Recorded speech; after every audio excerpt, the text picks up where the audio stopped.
Hello साथियों, आप सभी का स्वागत है हमारे नए YouTube चैनल विज्ञान विचार के। इस चैनल में हम अध्ययन करेंगे 11th और 12th फिजिक्स के बारे में बोर्ड के अकॉर्डिंग। तो आप सभी का स्वागत है हमारे इस नए चैनल विज्ञान विचार में।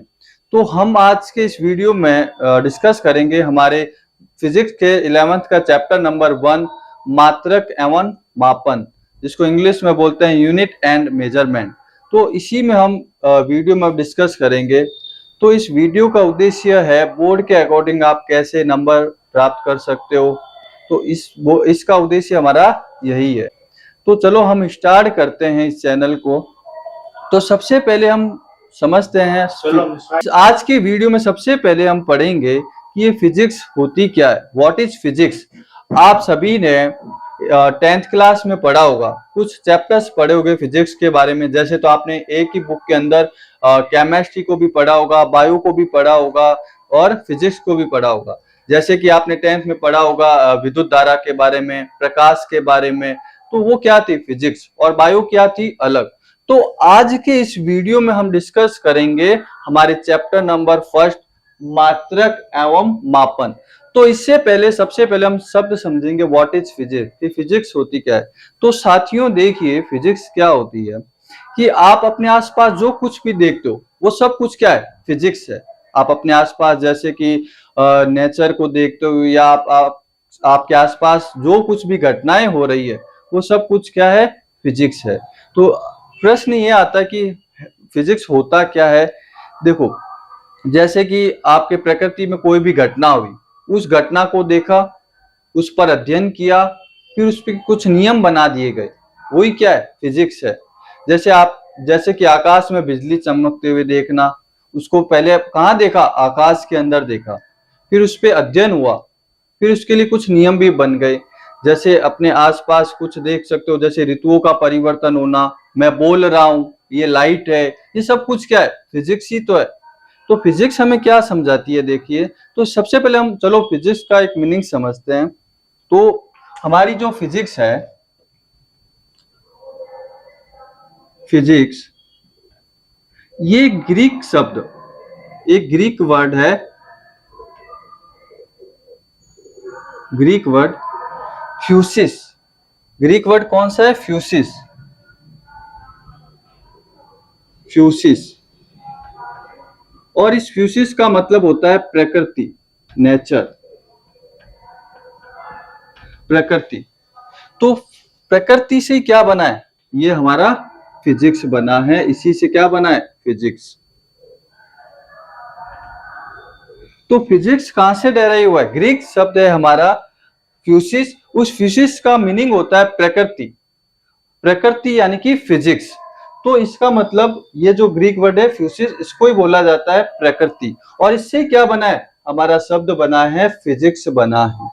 तो हम एक परिभाषा लिख सकते हैं, क्या लिख सकते हैं, एक अच्छा चलो एक चीज और समझते हैं। ये फिजिक्स क्या करती है, हमारे आसपास जो कुछ भी घटनाएं होती है उन घटनाओं का एक्सप्लेनेशन करती है, उन घटनाओं को समझाती है। कौन समझाती है, फिजिक्स। कैसे, कुछ नियम प्रतिपादित कर दिए गए और उन नियम के अकॉर्डिंग।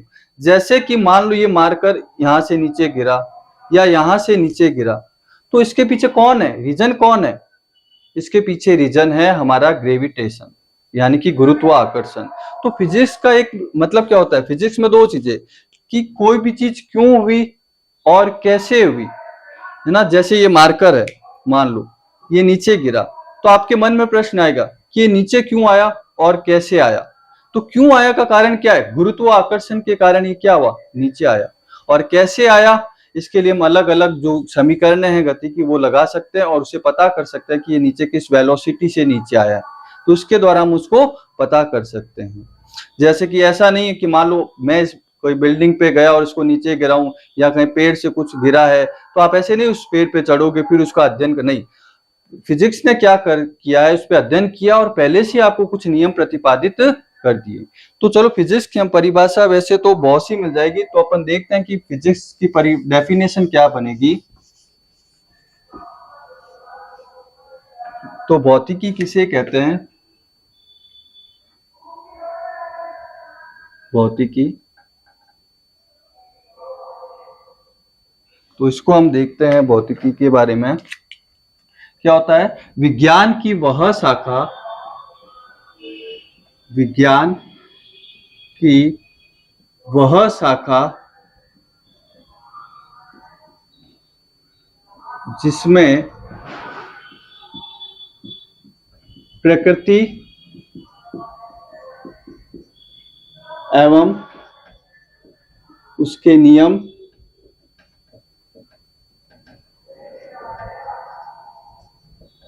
व प्राकृतिक घटनाओं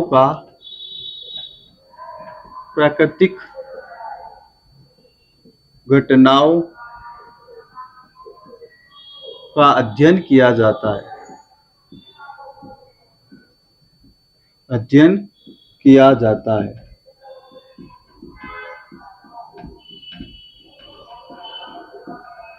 तो फिजिक्स की परिभाषा क्या बनी, भौतिकी की परिभाषा क्या बनी कि विज्ञान की वह शाखा जिसमें प्रकृति और प्राकृतिक घटनाओं का अध्ययन किया जाता है उसे फिजिक्स कहते हैं। तो फिजिक्स हमें कुछ नियम देती है, उसी नियम के अकॉर्डिंग हम अध्ययन करते हैं और आगे भविष्य में भी उसी के अकॉर्डिंग हम अध्ययन करते चले जाते हैं।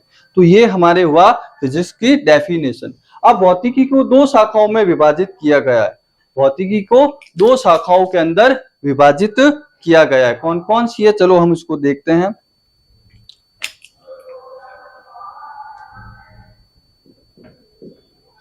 भौतिकी की शाखाएं,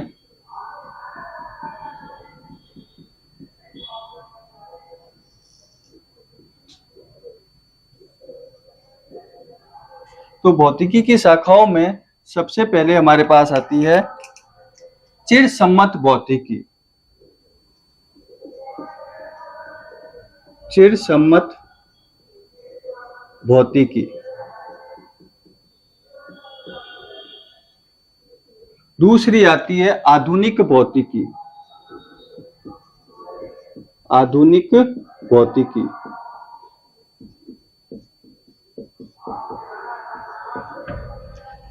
तो देखो चिरसम्मत भौतिकी के अंदर हमारे क्या होगा, कौन कौन सी आती है। देखो चिरसम्मत में सबसे पहले आती है यांत्रिकी। यांत्रिकी। फिर आता है उष्मागतिकी। उष्मागतिकी। फिर हमारे आता है ध्वनि तथा तरंगे।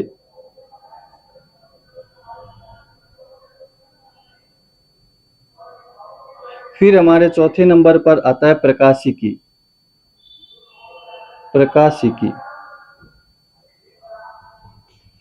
फिर 5 नंबर पर आता है हमारे वैद्युत चुंबकत्व। वैद्युत चुंबकत्व। तो चिरसम्मत में देखो हम क्या क्या पढ़ेंगे, यांत्रिकी, उष्मागतिकी, ध्वनि तरंगे, प्रकाशिकी, वैद्युत चुंबक। देखो कुछ पोर्शन हम इसमें से 11th में पढ़ेंगे, कुछ 12th में पढ़ेंगे।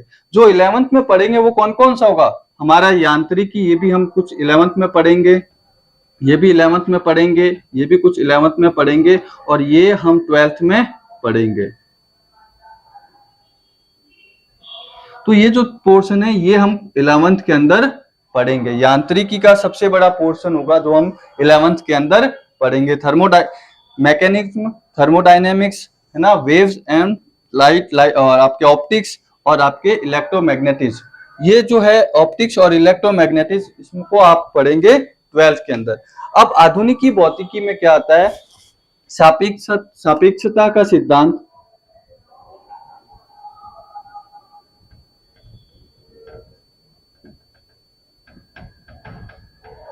फिर आता है क्वांटम भौतिकी, क्वांटम भौतिकी, फिर आपके आता है परमाणु भौतिकी, फिर आपके आता है नाभिकीय भौतिकी, यह है हमारा नाभिकीय भौतिकी। फिर एक इलेक्ट्रॉनिक्स,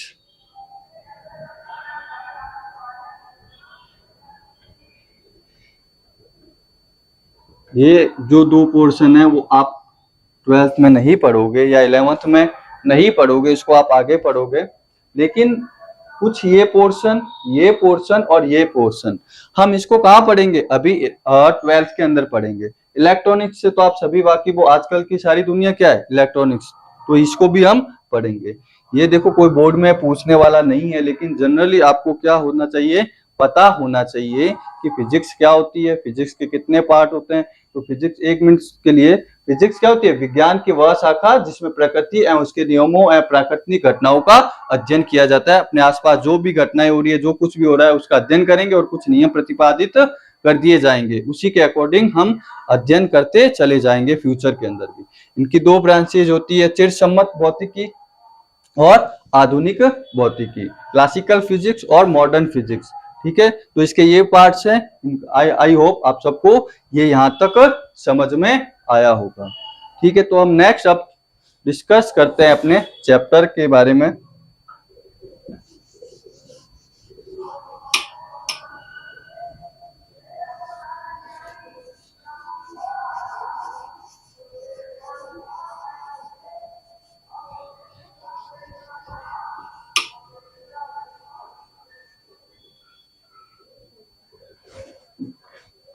तो हम डिस्कस करते हैं, अपना चैप्टर का नाम है मात्रक एवं मापन। तो पहले थोड़ा सा इसका परिचय करते हैं कि इसकी आवश्यकता क्यों हुई, क्या हुआ, है ना। तो देखो, सबसे पहले हम इसके बारे में कुछ बात समझते हैं। जैसे कि मान लो आज से पुरानी समय क्या होता था कि मान लो कोई भी चीज आपको मेजर करना है, जैसे आपने देखा होगा किसी चीज के बदले कुछ चीज दी जाती थी। मान लो जैसे गेहूं है, गेहूं के बदले किसी ने कॉटन दे दी, रुई दे दी, तो अब गेहूं का वेट क्या होता है, अलग, और कॉटन का क्या होता है, अलग। तो एक स्टैंडर्ड नहीं मेजर हुआ। या मान लो कोई कपड़ा लेने गया कि भाई साहब कपड़ा कितने का मिला, तो उसने बोला 300 रुपए का इतना हाथ मिलेगा, 300 रुपए का इतना हाथ। तो फिर मान लो कहीं और दुकान में गए, 300 रुपए का इतना हाथ मिला, तो एक मेजरमेंट नहीं हुआ, कहीं कुछ अलग मिल रहा था, कहीं कुछ अलग मिल रहा था, है ना। तो इस सब को दूर करने के लिए धीरे धीरे हमारे मात्रक एवं मापन के बारे में आया। तो मापन, जैसे कि आपको अभी बताया था ना, जैसे मान लो आप दुकान पे गए, किसी दुकान पे दुकानदार से आपने पूछा भाई कपड़ा कितने का दिया, तो उसने बोला 300 रुपए का इतना हाथ। ठीक है, अब आप खुश हो गए कि यार 300 रुपए में इतना मिला है। लेकिन देखा तभी एक छोटा सा व्यक्ति आया, देखा उस दुकानदार ने कुछ क्या किया, थोड़ा धोखा दे दिया उसने। छोटे वाले मान लो, क्योंकि सबका देखो, मान लो सबका हाइट वेट सबके साइज क्या होता है, अलग अलग होता है। और उस दुकानदार ने क्या किया, अपने दुकान में काम करने वाले जिसकी हाइट कम थी उसके नाप का दे दिया इतना। तो आपने बोला ये तो धोखा हो गया, 300 रुपए का उसने इतना दिखाया लेकिन दे दिया इतना। तो हुआ या नहीं? तो इसी को दूर करने के लिए धीरे धीरे क्या हुआ, जैसे मापन के बारे में पढ़ा गया, है ना। जैसे अब मात्रक क्या होता है, जैसे किसी भी चीज को, जैसे मैं बोलूं मेरा वेट 60 है, तो आपको कुछ पता चला क्या 60 क्या, नहीं। अच्छा लगा आपको, बोल नहीं 60 है, नहीं। या मेरी हाइट है वो 6 है, तो कुछ भी पता नहीं चला, तो आप क्या लगोगे 6 फीट, है ना। या आपके जो वेट है वो 60 kg, तो पीछे आप जो ये मात्रक लगा, तो एक भौतिक राशि को एक मानक मान दे दिया जाता है, उसी को हम क्या बोलते हैं, मात्रक बोलते हैं, जिससे हम पता चल जाता है कि हाँ ये इतने के बारे में इसको बता रहा है। ठीक है, तो अब हम देखते हैं, इसी चैप्टर को आगे स्टार्ट करते हैं हम। तो इस चैप्टर का सबसे पहले हम चैप्टर फ्लो देखते हैं। चैप्टर फ्लो, तो चैप्टर फ्लो में जो हम पढ़ेंगे, सबसे पहले पढ़ेंगे परिचय। परिचय, दूसरा हम पढ़ेंगे इसके अंदर भौतिक राशियां। भौतिक राशियां, तीसरा हम पढ़ेंगे इसके अंदर, जैसे इसी की भौतिक राशियों के मूल, व्युत्पन्न और पूरक राशियां।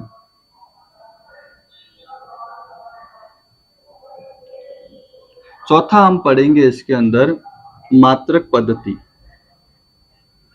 मात्रक पद्धति, फिर पढ़ेंगे हम विमा, फिर पढ़ेंगे विमाओं के अनुप्रयोग। विमाओं के अनुप्रयोग,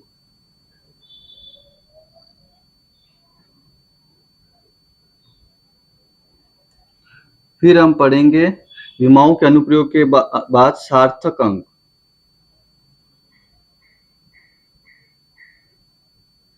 फिर हम पढ़ेंगे अनिश्चित अंकों का पूर्णांकन। अनिश्चित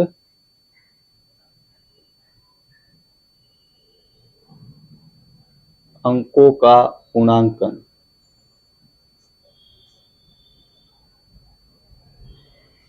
अनिश्चित अंकों का पूर्णांकन। चैप्टर फ्लो में सबसे पहले परिचय, जो भी हमने दिया था कि मात्रक और मापन क्यों जरूरी है, एक स्टैंडर्ड जनरेट करने के लिए कि सब जगह एक जैसा ही चले, है ना, कि मतलब एक जैसा ही आपको पता होना चाहिए कि अच्छा 1 मीटर में इतना होता है या इतना कपड़ा लेंगे तो सब जगह एक जैसा ही चले, उसके लिए ये जरूरी हुआ। फिर भौतिक राशियां क्या होती है, मूल, व्युत्पन्न, पूरक राशि, इनके बारे में, मात्रक पद्धति, विमा, विमाओं के अनुप्रयोग, सार्थक अंक और अनिश्चित अंकों का पूर्णांकन। अब सबसे पहले अपन समझते हैं, देखो भौतिक राशि, जैसे भौतिक राशि होती है वैसे भी अभौतिक राशि भी होती है। तो सबसे पहले हम इसको देखो, राशियां जो होती है, चलो इसको हम इस पे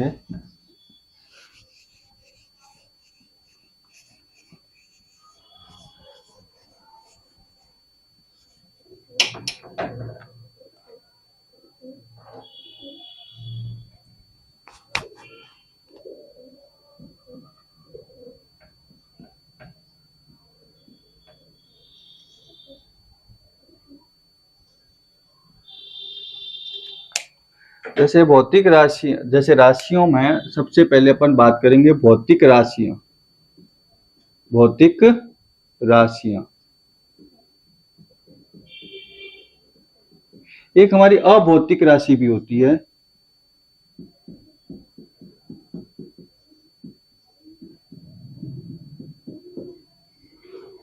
तो पहले थोड़ा सा समझते हैं कि भौतिक राशियां और अभौतिक। देखो, जिनको मापा या तोला जा सकता है उसे हम क्या बोलते हैं, भौतिक राशि। जैसे कि उदाहरण के लिए लंबाई, लंबाई को आप माप सकते हो मीटर में, सेंटीमीटर में, तो ये कैसी राशि हो गई, भौतिक राशि। द्रव्यमान, तो द्रव्यमान को आप तोल भी सकते हो, माप भी सकते हो, मेजरमेंट करते हो ना द्रव्यमान, किसमें, किलोग्राम में, ग्राम में। तो यानी कि ये सब क्या है, भौतिक राशियां। यानी कि जिसका मेजरमेंट, जिसको मापा या तोला जा सकता है, वो सारी क्या होती है, भौतिक राशियां होती है। और जिनको मापा या तोला नहीं जा सकता, वो सारी किसमें आती है, अभौतिक राशियों के अंदर। जैसे मान लो आप कितने दुखी हो, कितने सुखी हो, है ना, कि आज मैं 1 किलो सुखी हूं, है ना, एक केजी दुखी हूं, तो क्या इसको आप मेजर कर सकते हो, अच्छा लगता नहीं। जिसको आप माप नहीं सकते वो क्या होती है, अभौतिक राशियां। जिसको माप सकते हो, तोल सकते हो, वो कैसी होती है, भौतिक राशियां। ठीक है, जैसे अभौतिक राशियों में सुख, दुख, ये सब क्या है, आपकी अभौतिक राशि है ना, आप इनको माप नहीं सकते। लेकिन चलो अब इसकी डेफिनेशन देखते हैं भौतिक राशि की, डेफिनेशन क्या होती है। वे राशियां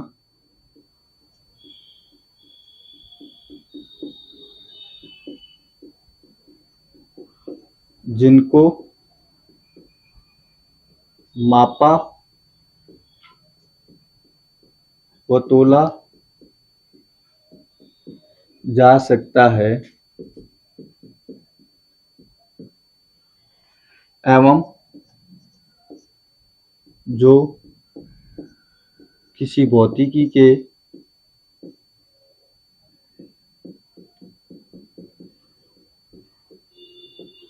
नियम का पालन करती है।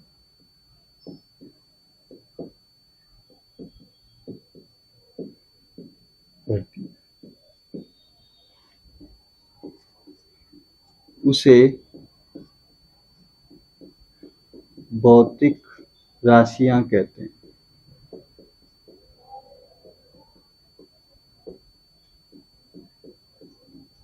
उसे भौतिक राशियां कहते हैं। और जिसे मापा व तोला नहीं जा सकता, आप चाहो तो लिख सकते हो, उसे क्या बोलते हैं, अभौतिक राशि। जैसे सुख, दुख, ये सारी क्या है, अभौतिक राशियां हैं। अच्छा, उदाहरण क्या हो गए इसके हमारे, जैसे लंबाई, द्रव्यमान, बल, ये सारी क्या है, भौतिक राशियां हैं। दिमाग में एक बात फिट कर लीजिए, जिसको मापा तोला जा सकता है वो सारी कैसी है, भौतिक राशियां। जिनका मापन संभव नहीं है वो अभौतिक राशियां।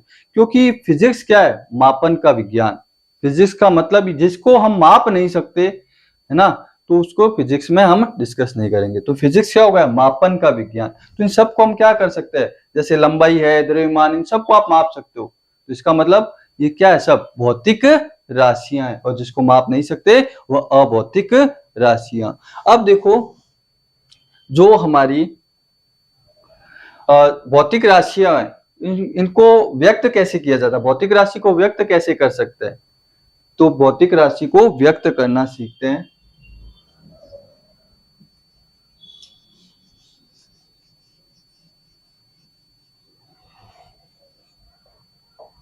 तो भौतिक राशि को व्यक्त करते हैं, भौतिक राशि को व्यक्त करना, भौतिक राशि को व्यक्त करना। तो भौतिक राशि को व्यक्त कैसे करते हैं, देखो भौतिक राशि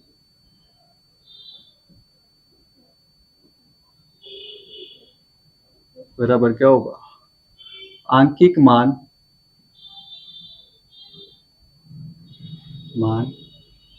इंटू मात्रक।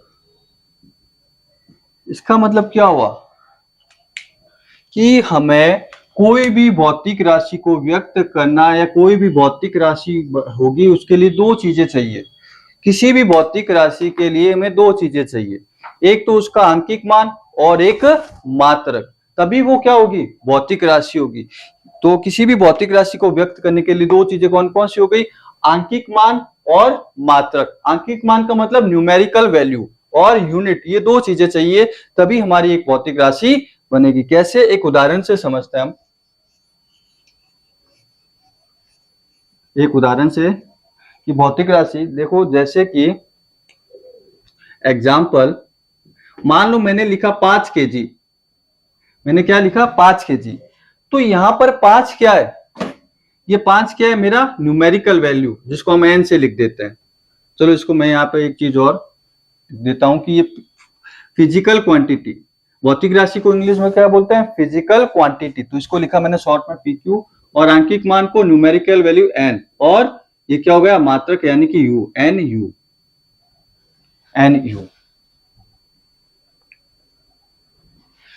भौतिक राशि को क्या बोलते हैं, फिजिकल क्वांटिटी यानी कि, और आंकिक मान को न्यूमेरिकल वैल्यू, तो इसका n, और U मतलब, चलो मैं यहाँ लिख देता हूं, n का मतलब क्या हो जाएगा यहाँ पे, न्यूमेरिकल वैल्यू, और U का मतलब क्या हो गया, यूनिट। U का मतलब यूनिट। अब देखो, जैसे हमने क्या लिखा, कोई भी, ये हमारा क्या है, 5 क्या है, आंकिक मान, तो ये हो गया आंकिक मान n, और ये क्या है, केजी हमारा क्या है, यूनिट। तो ये क्या हो गई, एक फिजिकल क्वांटिटी, एक अपनी भौतिक राशि हो गई। तो किसी भी भौतिक राशि को व्यक्त करने के लिए हमें दो चीजें, आंकिक मान चाहिए एक, तो एक उसका मात्रक चाहिए। ठीक है, तो ये समझ, आई होप, आशा करता हूं आपको इस उदाहरण से समझ में आ गया। जैसे मान लो किसी की हाइट मान लेते हैं अपन एक एग्जाम्पल में, कोई उसकी हाइट है 6 फीट, ठीक है। तो यहाँ पर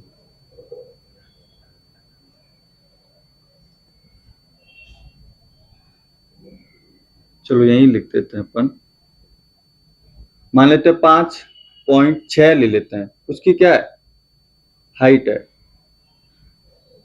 तो ये 5.6 क्या हो गया, आंकिक मान हो गया, और ये उसका क्या हो गया, मात्रक। तो ये n और u, तो ये दोनों मिलके किसको व्यक्त कर रहे हैं, एक भौतिक राशि को व्यक्त कर रहे हैं। ठीक है, अब देखो एक चीज और, हम इसको ऐसे लिख दिया P = NU। अब एक चीज और समझते हैं यहां पर,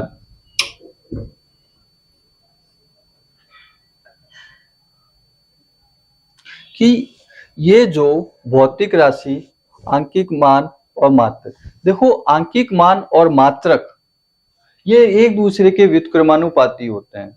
मान लेते हैं कि अपना जो ये न्यूमेरिकल वैल्यू है और ये यूनिट, ये दोनों एक दूसरे के क्या होते हैं, व्युत्क्रमानुपाती होते हैं। तो मैं यहाँ आपको कि एक नोट करके अपन लिख सकते हैं, नोट, आंकिक मान व मात्रक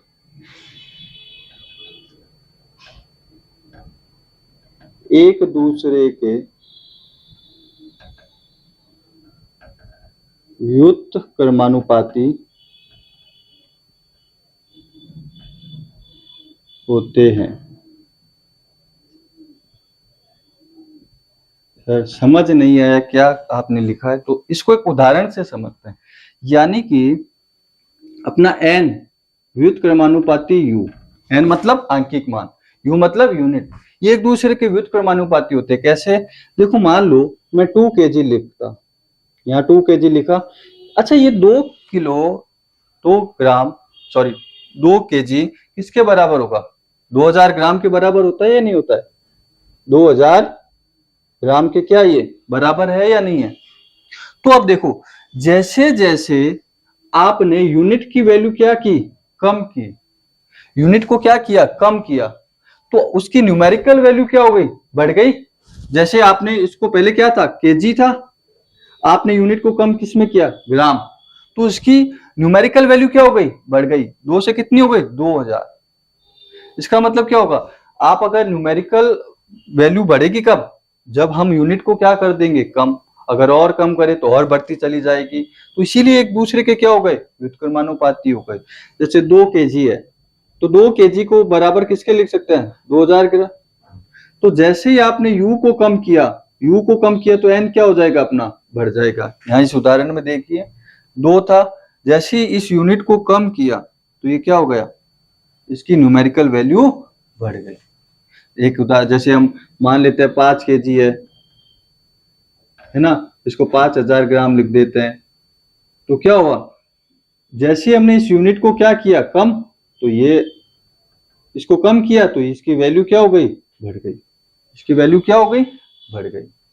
तो ये हमारा जो आपका अंकिक मान, ये जो अंकिक मान और ये जो मात्रक है, ये एक दूसरे के व्युत्क्रमानुपाती होते हैं। अगर एक को बढ़ाएंगे तो व्युत्क्रमानुपाती समझते हो, उल्टा, मतलब एक चीज को कम करोगे तो दूसरी बढ़ेगी, या दूसरी को कम करोगे तो एक चीज बढ़ेगी। देखो दो चीजें होती है ना, समानुपाती और व्युत्क्रमानुपाती। समानुपाती में तो क्या होता है, एक चीज बढ़ेगी तो दूसरी भी बढ़ेगी, दूसरी कम होगी तो दूसरी पर इफेक्ट क्या होगा, कम हो जाएगा। व्युत्क्रमानुपाती में उल्टा चलता है, जैसे बच्चे होते हैं ना, छोटे बच्चे उल्टे, जिसको जो काम बोलते नहीं उसका उल्टा ही करता है, तो वैसे ये क्या होता है, उल्टा होता है। अगर ये कम होगा तो ये क्या होगा, बढ़ेगा, या ये कम होगा तो ये बढ़ जाएगा, यानी कि व्युत्क्रमानुपाती मतलब उल्टा। तो हमें एक चीज क्या पता चली नोट में, कि हमारा जो आंकिक मान और मात्रक है, ये एक दूसरे के क्या होते हैं, व्युत्क्रमानुपाती होते हैं, एक दूसरे के अपोजिट होते हैं। ठीक है, आई होप यहां तक आपको समझ में आया होगा। चलो अब हम आगे बढ़ते हैं। तो देखिए आगे बढ़ते हुए हम कुछ अब देखते हैं मात्रक। तो अच्छा, इसके मात्रक में देखो क्या होता है, मात्रक का मतलब क्या होता है इसको समझते हैं। तो मात्रक के बारे में हमने स्टार्टिंग में डिस्कस किया था कि मात्रक क्या होता है। जैसे मान लो मेरा वेट 60 kg है, अगर मैं बोलूं सिर्फ 60, तो क्या कुछ समझ में आया क्या, 60 क्या? तो मात्रक क्या होता है, जो भौतिक राशियों का मापन करती है, या भौतिक राशियों को व्यक्त करने के लिए जो लगाया जाता है, उसी को हम क्या बोलते हैं, मात्रक। जैसे मान लो मेरा वेट है 60 क्या केजी, या मेरी हाइट है 6 फीट, तो इसका मतलब क्या हुआ, मात्रक क्या हो गया, वे राशियां जो भौतिक राशियों को मापन के लिए प्रयुक्त की, या वे मान जो भौतिक राशियों को मापा जाता है या मापन किया जाता है, वे क्या कहलाता है, मात्रक कहलाते हैं। तो देखो इसकी डेफिनेशन क्या होगी मात्रक की, मात्रक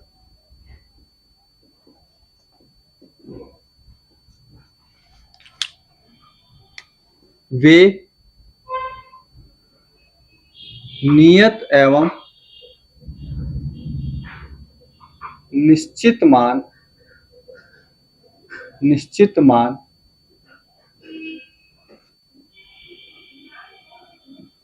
जिसकी सहायता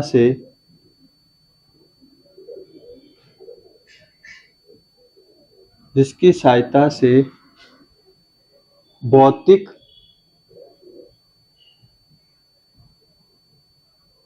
राशियों को, या लिख लो भौतिक राशियों का मापन किया जाता है,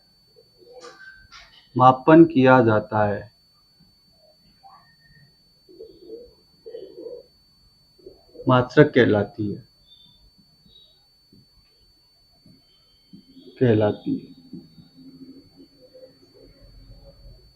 जैसे कि लंबाई है, तो लंबाई को किस में माप सकते हैं? मीटर में, सेंटीमीटर में। तो ये मीटर क्या होगा, ये सेंटीमीटर क्या होगा, उसका मात्रक। अगर जैसे अभी हमने उदाहरण से समझा कि जैसे किसी का वेट 50 केजी है, तो पीछे ये जो केजी है ये क्या है, मात्रक है। ये उस 50 को क्या कर रहा है, भौतिक राशि को क्या कर रहा है, व्यक्त कर रहा है। जैसे अगर मान लो मैं अपना ही वेट के बारे में 60, तो 60 आपको समझ में नहीं है, 60 क्या, 60 केजी। आप दुकान में जाते हो कहीं, तो दुकानदार को बोलते हो 2 केजी चावल दीजिए, है ना, 5 केजी दीजिए चावल। आप अगर जाके बोल दोगे 2 चावल दीजिए, तो उसको कुछ समझ में आया क्या, नहीं आया। तो इसीलिए मात्रक क्या होते हैं, जो भौतिक राशियों का मापन कर सकते हैं। उदाहरण के लिए, जैसे उदाहरण में अपन लिख सकते हैं, जैसे कि लंबाई है ना, द्रव्यमान है,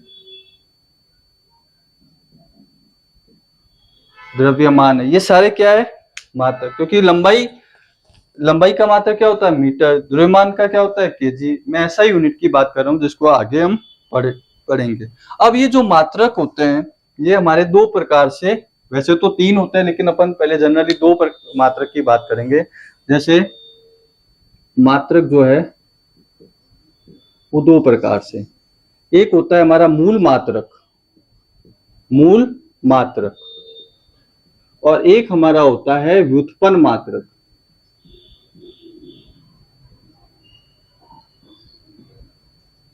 तो मात्रक, एक पूरक मात्रक भी और होता है जिसको अपन आगे डिस्कस। पहले हम 2 जनरली कि मूल मात्रक और व्युत्पन्न मात्रक क्या होता है। तो मात्रक कितने प्रकार से, 2 प्रकार से पढ़ेंगे, मूल मात्रक और व्युत्पन्न मात्रक। तो ये मूल मात्रक क्या होता है, वे मात्रक जो मूल राशियों को व्यक्त किए करते हैं। मूल राशि सर, अभी मूल राशि इसको हम आगे पढ़ेंगे, इसी का अगला टॉपिक है, उसमें पढ़ेंगे। लेकिन आप 1 मिनट के लिए समझिए कि ये जो मूल मात्रक क्या होते हैं, मूल मात्रक हमारे वे होते हैं, इसके डेफिनेशन से हम देखो, वे मात्रक जो मूल राशियों को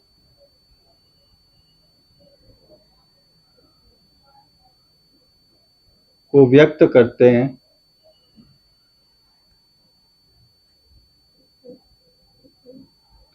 एवं ये स्वतंत्र होते हैं।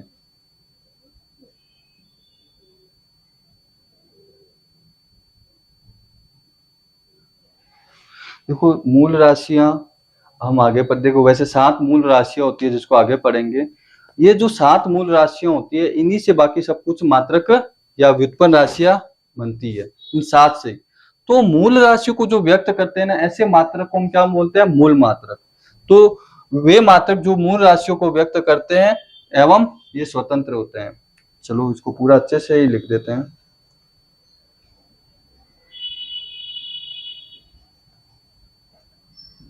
मूल मात्रक कहलाते हैं, मूल मात्रक कहलाते हैं एवं ये स्वतंत्र होते हैं।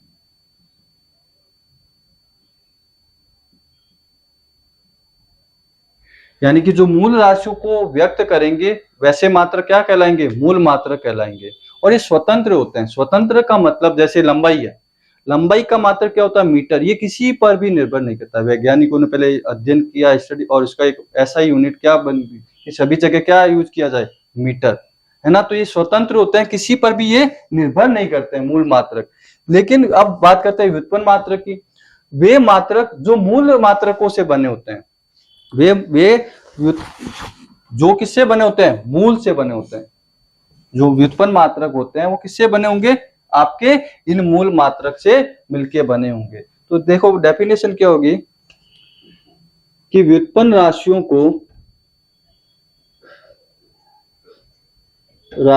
को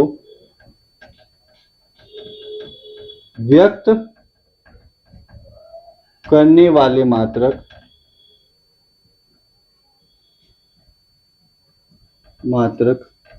व्युत्पन्न मात्रक कहलाते हैं।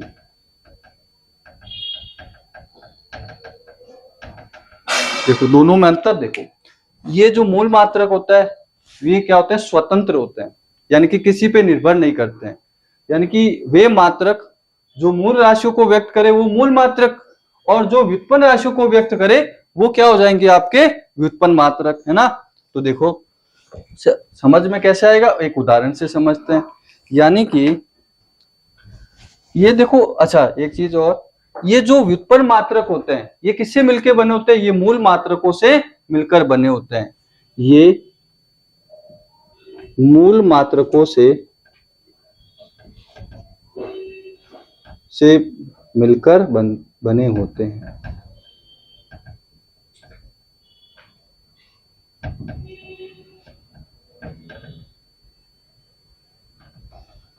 ठीक है, और ये क्या होते हैं, स्वतंत्र होते हैं। ठीक है, अब देखो यहां पर अपन इसका एक उदाहरण से समझते हैं,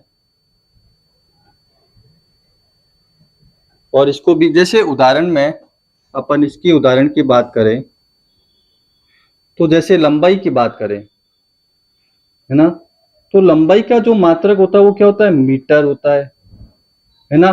अगर हम द्रव्यमान की बात करें तो द्रव्यमान का मात्रक क्या होता है, किलोग्राम होता है, किलोग्राम होता है। अगर हम समय की बात करें तो समय का मात्रक क्या होता है, सेकंड। ये देखो ये सारे ऐसा ही मात्रक है जिसको हम आगे पढ़ेंगे। तो ये सारे जैसे लंबाई मीटर, किलोग्राम से, ये सारे क्या है, मूल मात्रक है, ये स्वतंत्र है, किसी पे निर्भर नहीं करते। ठीक है ना, इसको आगे और क्लियर हो जाएगा। उदाहरण देखते हैं, जैसे वेग है, तो वेग का क्या होता है, वेग बराबर क्या होता है, विस्थापन बटा समय। क्या होता है, विस्थापन बटा समय। वेग बराबर क्या है, विस्थापन बटा समय। तो ये विस्थापन एक तरीके से क्या है, लंबाई तो है, और लंबाई का मात्रक क्या होता है, मीटर। क्या होता है, मीटर। समय, समय का मात्रक क्या होता है, सेकेंड, तो यहाँ सेकेंड आ जाएगा। तो देखो वेग का मात्रक क्या बना, मीटर पर सेकेंड। ये देखो ये हमारा क्या हो गया, आपके एक तरीके से व्युत्पन्न मात्रक। ये किससे मिला, देखो मीटर भी क्या है, आपकी मूल मात्रक, सेकेंड भी क्या है, मूल मात्रक। तो यानी कि ये व्युत्पन्न किससे मिलके बना, आपके मूल मात्रक से ही मिलके बना है। जैसे एक और उदाहरण देख सकते हैं यहाँ पर अपन, इसका सेकंड उदाहरण आयतन। तो आयतन क्या होता है, देखो लंबाई इंटू चौड़ाई इंटू ऊंचाई। तो सबके लिए क्या होगा, मीटर क्यूब लिख सकते हैं भाई, लंबाई मीटर, चौड़ाई मीटर, ऊंचाई मीटर, तो क्या हो जाएगा, मीटर क्यूब। तो आप खुद देखिए ये सब किससे मिलके बने, आपके मूल मात्रक से मिलकर बने हुए हैं। तो यानी कि व्युत्पन्न कैसे हो गए, जो मूल मात्रकों से मिलकर बने होते हैं, और मूल मात्रक जो खुद स्वतंत्र होते हैं, किसी से नहीं मिलके बने होते हैं। तो ये दोनों हमारे कौन से हो गए, मूल मात्रक और व्युत्पन्न मात्रक। ठीक है, तो चलो अब आगे हम डिस्कस करते हैं मात्रक पद्धति। तो हम मात्रक पद्धति के बारे में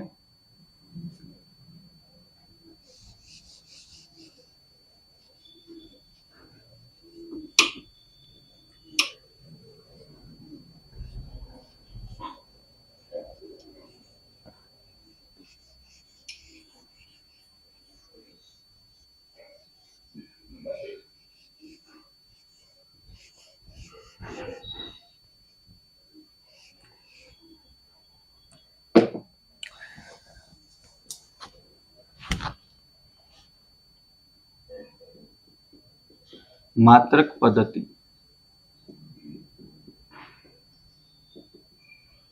तो मात्रक पद्धति में देखो कौन कौन सी आती है, बस आपको ध्यान में रखना ये। एक आती है अपने MKS,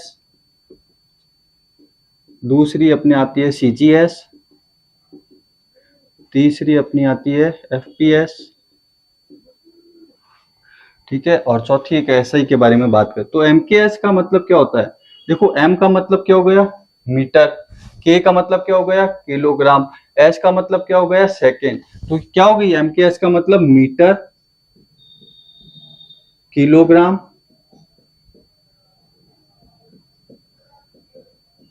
और सेकेंड,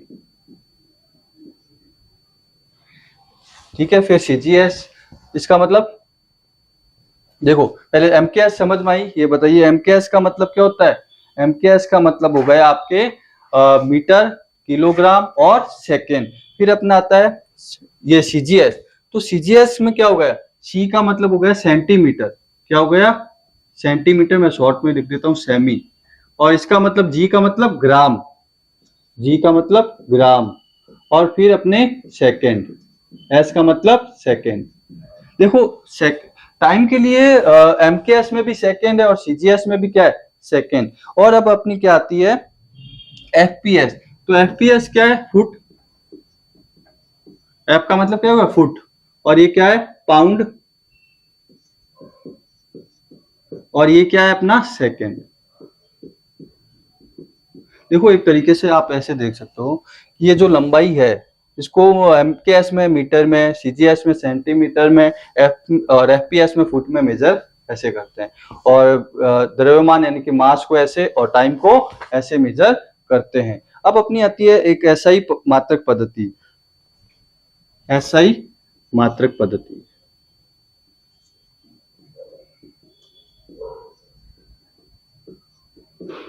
तो देखो ये क्या होती है SI मात्रक पद्धति, क्या होती है इसको पहले थोड़ा सा समझते हैं। कि जैसे कि पूरी जो भी अपना वर्ल्ड है उसमें एक जैसी यूनिट चले, एक जैसा मेजरमेंट चले, तो उसके लिए एक संगठन बनाया गया है SI, जिसको बोलते हैं मात्रकों की अंतरराष्ट्रीय पद्धति। क्या बोलते हैं इसको, मात्रकों की अंतरराष्ट्रीय पद्धति।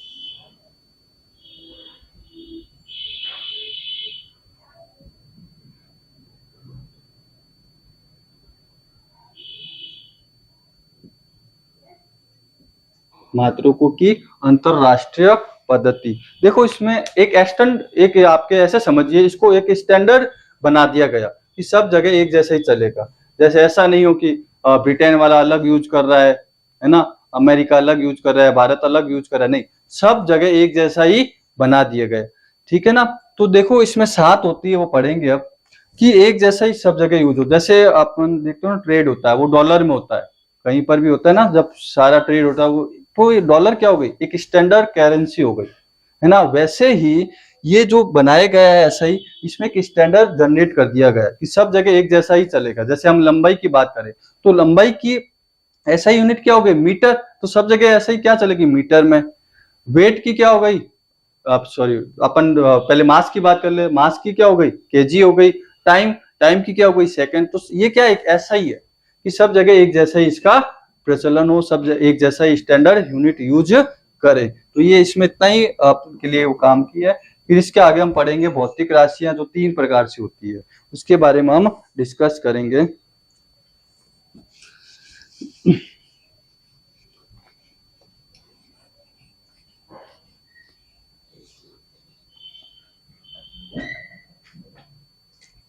तो देखो भौतिक राशियां जो है हमारी,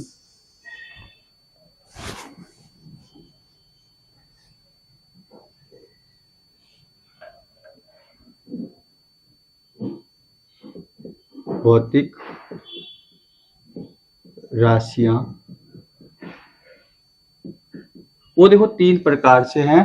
पहली है मूल राशि, फिर दूसरी अपनी व्युत्पन्न राशि राशि तीसरी हमारी है पूरक राशि। तीसरी कौन सी है पूरक राशि।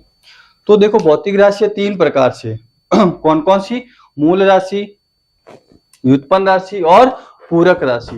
देखो, मूल राशि को बोलते हैं फंडामेंटल क्वांटिटी, व्युत्पन्न राशि को बोलते हैं डेराइव्ड क्वांटिटी, और इसको सप्लीमेंट्री क्वांटिटी बोलते हैं इंग्लिश के अंदर। तो सबसे पहले हम बात करेंगे मूल राशि की। सबसे पहले बात करेंगे मूल राशि।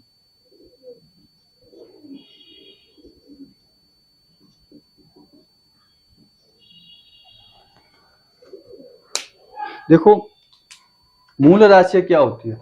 वे राशियां जो स्वतंत्र होती है और जिनको व्यक्त करने के लिए अन्य मात्रकों की आवश्यकता नहीं होती, यानी कि जो स्वतंत्र होती है और इनको व्यक्त करने के लिए हमें और किसी अन्य मात्रकों की आवश्यकता या अन्य किसी राशियों की आवश्यकता नहीं होती है। यानी कि वैज्ञानिकों ने पहले अध्ययन किया, अध्ययन के बाद ये बता दी गई कि ये 7 मूल राशियां, और इन्हीं 7 मूल राशियों से क्या बनेगी आपकी बाकी की व्युत्पन्न राशि। वो जितनी भी बनेगी वो सारी क्या होगी? व्युत्पन्न राशियां, जिसको हम पढ़ेंगे। ये विमाहीन होती है, जिसको हम आगे पढ़ेंगे। लेकिन पहले देखो, मूल राशि क्या हो गई? स्वतंत्र हो गई, यानी कि इनको व्यक्त करने के लिए हमें किसी अन्य राशियों की या अन्य मात्रकों की आवश्यकता नहीं होती। ये 7 होती है, संख्या में कितनी होती है? 7।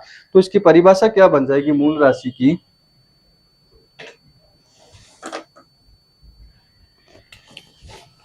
वे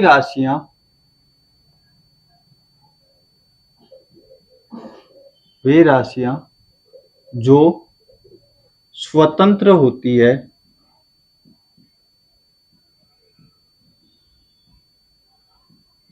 ना, ये कैसी है? स्वतंत्र होती है, जिनको व्यक्त करने के लिए, जिनको व्यक्त करने के लिए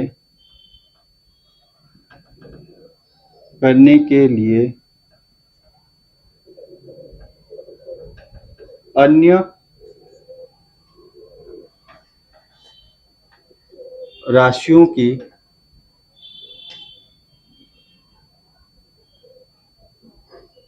आवश्यकता नहीं होती।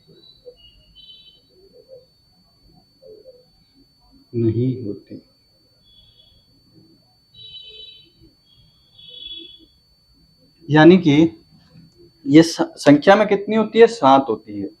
ये संख्या में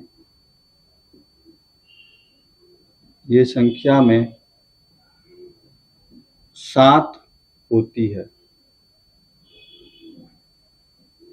देखो, यानी कि परिभाषा क्या कहती है? वे राशियां जो स्वतंत्र होती है, यानी किसी से मिलकर नहीं बनी होती है, और इनको व्यक्त करने के लिए अन्य राशियों की आवश्यकता हमें नहीं होती। ये संख्या में 7 होती है। तो अपन देखते हैं ये संख्या में कौन कौन सी होती है 7। अपन यहाँ इसकी एक टेबल ड्रॉ करते हैं।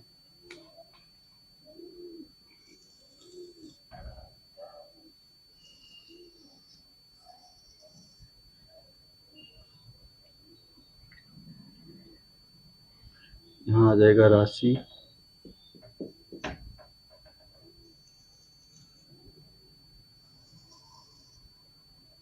ठीक है। फिर यहाँ पर देखो,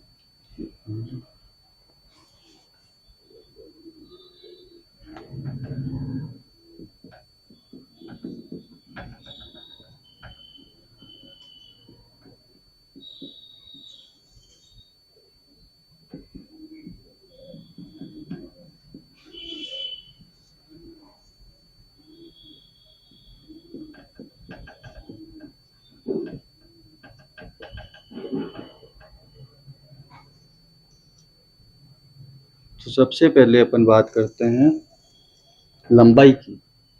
सबसे पहले कौन सी? लंबाई की राशि कौन सी है हमारे पास? लंबाई। तो लंबाई, आपको पता है राशि का संकेत क्या होता है? एल, क्योंकि इंग्लिश में क्या बोलते हैं लंबाई को? लेंथ। तो ये क्या हो जाएगा? संकेत एल। अच्छा, लंबाई का ऐसा ही मात्र क्या होता है? मीटर।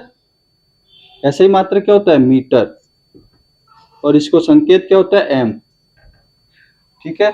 फिर अपने बात करते हैं द्रव्यमान की। दूसरी कौन सी आ जाएगी? द्रव्यमान। दूसरी अपनी आ गई द्रव्यमान। अच्छा, द्रव्यमान का राशि संकेत क्या हो जाएगा? एम, क्योंकि द्रव्यमान को इंग्लिश में क्या बोलते हैं? मास। क्या बोलते हैं? मास। तो इसका संकेत क्या आ जाएगा हमारे पास? मास आ जाएगा। तो एम से लिखेंगे। और इसकी ऐसा ही मात्रक क्या होता है? किलोग्राम। क्या होता है? किलोग्राम। और किससे व्यक्त करते हैं? केजी से। किससे करेंगे? केजी से व्यक्त करेंगे। तीसरा आता है हमारे पास समय। तीसरी राशि कौन सी है? समय। तो समय को क्या बोलते हैं? टाइम। तो इसको टी से, और इसका ऐसा ही मात्र क्या होता है? सेकेंड। क्या होता है? सेकेंड। किससे व्यक्त कर देंगे? एस से। किससे? एस से। फिर हमारी आती है कौन सी? विद्युत धारा। कौन सी? विद्युत धारा। और आप सभी ने पढ़ा है, ये तो 10th के अंदर आप सबने पढ़ रखा हो विद्युत धारा के बारे में।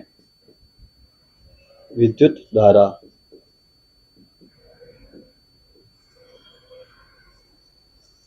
अच्छा, तो विद्युत धारा को किससे संकेत करते हैं? आई से। इलेक्ट्रिक करंट, आई से। ठीक है। और इसका सबको ही पता है, विद्युत धारा का मात्रक सभी को पता है, क्या होता है? एम्पियर। क्या होता है? एम्पियर। एम्पियर। और एम्पियर को किससे व्यक्त करते हैं? ए से। किससे व्यक्त करते हैं? ए से। फिर हमारी अगली आती है ताप। 5वें नंबर पर जो आती है वो कौन सी होती है? ताप।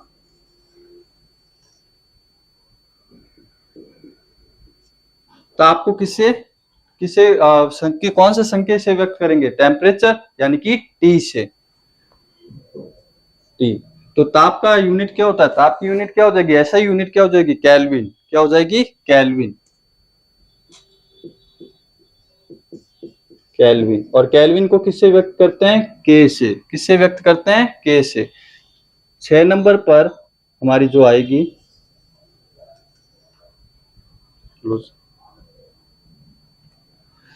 ताप। अच्छा, ताप क्या हुआ है? ताप का ऐसे ही मात्र क्या होता है? केल्विन होता है। क्या होता है? केल्विन। फिर आता है हमारी ज्योति तीव्रता। क्या आती है? ज्योति तीव्रता। ये आपके लिए नया शब्द होगा जिसको हम आगे पढ़ेंगे। ज्योति तीव्रता। अच्छा, ज्योति तीव्रता को किससे? कैंडेला। किससे? कैंडेला। तो सीडी शॉर्ट में। और इसका ऐसा ही मात्र क्या होता है? ज्योति तीव्रता का कैंडेला होता है। क्या होता है? कैंडेला। और इसको भी किससे? सीडी से। और हमारे एक लास्ट रह गया है पदार्थ की मात्रा। ये भी आप सभी ने लगभग पढ़ा ही होगा पदार्थ की मात्रा के बारे में, है ना। तो पदार्थ की जो मात्रा है उसको किससे व्यक्त करते हैं? मोल से। इसका यूनिट भी क्या होता है? मोल होता है। ऐसा यूनिट भी क्या होता है? मोल। ठीक है। तो पदार्थ की मात्रा। पदार्थ की मात्रा। 7वें नंबर पर क्या है? पदार्थ की मात्रा। और इसको व्यक्त करते हैं मोल से। किससे? मोल। और इसका ऐसा यूनिट भी क्या होता है? मोल होता है। क्या होता है? मोल। ऐसा यूनिट पदार्थ की मात्रा का यूनिट क्या होता है? ऐसे ही मोल। और इसको व्यक्त किससे करेंगे? इसका संकेत क्या हो जाएगा? मोल। क्या हो जाएगा? मोल।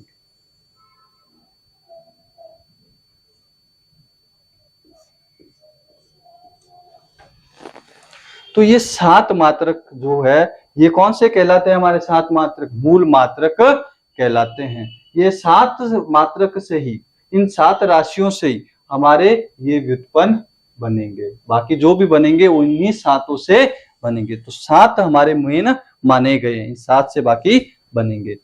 तो आपको देखिए इसको, टेबल को पहले। लंबाई है, लंबाई का संकेत एल है, लेंथ बोलते हैं, इसीलिए इंग्लिश में क्या बोलते हैं? लंबाई को लेंथ। तो एल संकेत हो गया। ऐसा ही मात्रा क्या हो गया? मीटर हो गया। और मात्रा का संकेत क्या हो गया? एम हो गया। तो वैसे ही द्रव्यमान, मास, किलोग्राम संकेत ये रहा। समय, टाइम, यूनिट सेकेंड संकेत ये रहा इसका।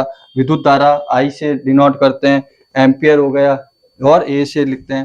ताप है, टेम्परेचर, यूनिट क्या हो गई? केल्विन, डिनोट ऐसे करते हैं यूनिट को। ज्योति तीव्रता कैंडेला, ठीक है ना, इसको ऐसे डिनोट करते हैं सी डी से। और पदार्थ की मात्रा मोल, और इसका ऐसा यूनिट भी क्या है? मोल। तो इसको डिनोट भी ऐसे ही करेंगे। ठीक है। तो मैं आशा करता हूं आपको यहां तक क्लियर हुआ होगा। अब अपनी पढ़ते हैं व्युत्पन्न राशि। कौन सा? व्युत्पन्न राशि के बारे में। सेकंड कौन है? सेकंड वन, व्युत्पन्न राशि।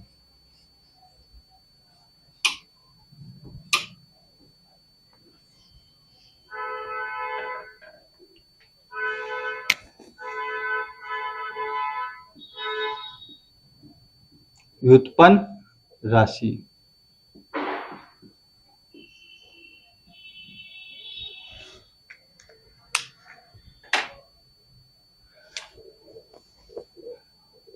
वे सभी राशियां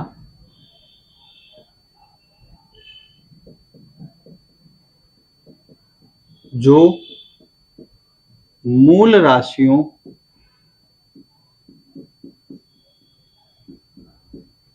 से मिलकर बनी हो। वे सभी राशियां जो मूल राशियों से मिलकर बनी हो या मूल राशियों की सहायता से, या आप इसको ऐसे भी लिख सकते हो, वे सभी राशियां जो मूल राशियों की सहायता से प्राप्त की जा सकती है। इसको ऐसे लिख लो और अच्छा रहेगा। मूल राशियों की सहायता से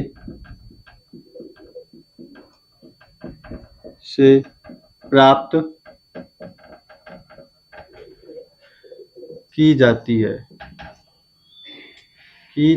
है व्युत्पन्न राशियां कहलाती है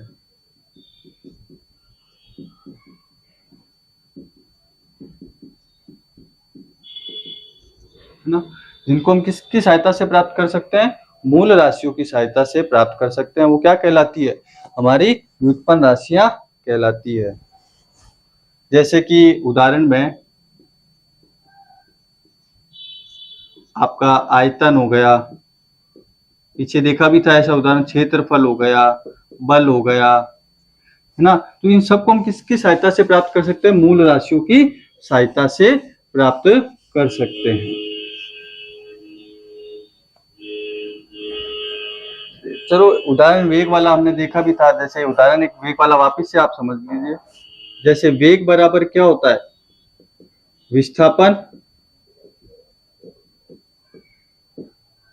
विस्थापन बटा समय। विस्थापन बटा समय। तो विस्थापन एक तरीके से क्या है? लंबाई है। लंबाई का मात्रक क्या होता है? अभी देखा था पीछे, ऐसा ही मात्रक क्या होता है? मीटर। ये मीटर पर सेकेंड। अब देखो यहाँ पर मीटर भी क्या है? मूल है, और ये भी क्या है? आपका मूल मात्रक है ना। दोनों ही है मूल मात्रक, अभी पीछे जस्ट पढ़ा है हमने, दोनों ही मूल मात्रक है, मूल राशियां हैं। तो अब इन दोनों से ही मिलकर अपनी क्या बन गई है? वेग। तो वेग एक क्या हो गई? व्युत्पन्न राशि हो गई। क्या हो गई? व्युत्पन्न। आप ऐसे त्वरण का भी ले सकते हो। त्वरण क्या होता है? वेग में परिवर्तन बटा समय। तो वेग में परिवर्तन बटा समय, उदाहरण देखिए त्वरण का भी देख सकते हो आप। वेग में परिवर्तन बटा समय। तो वेग का अभी देखा क्या होता है? मीटर पर सेकेंड, और समय क्या होता है? सेकेंड। ये क्या बन जाएगा? सेकेंड समय। तो धन्यवाद। और अधिक वीडियो प्राप्त करने के लिए हमारे चैनल को लाइक एवं सब्सक्राइब जरूर करिए, ताकि आपको आने वाला नया वीडियो